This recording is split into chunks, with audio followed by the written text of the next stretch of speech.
ఎప్పుడు మొదలైందో తెలుపగల తేదీ ఏదో గుర్తించేందుకు వీలుందా?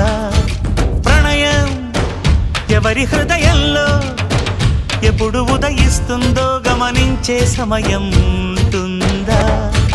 ప్రేమంటే ఏమంటే చెప్పేసి ఏ మాటుంటే ఆ మాటకి తెలిసేనా ప్రేమంటే?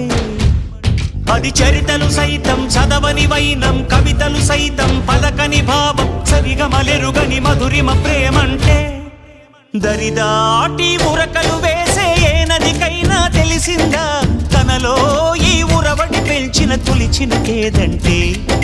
సిరిపై రై ఎగిరే వరకు చేనుకు మాత్రం తెలిసిందా తనలో కనిపించే కళలకు తొలి పిలిపేదంటే?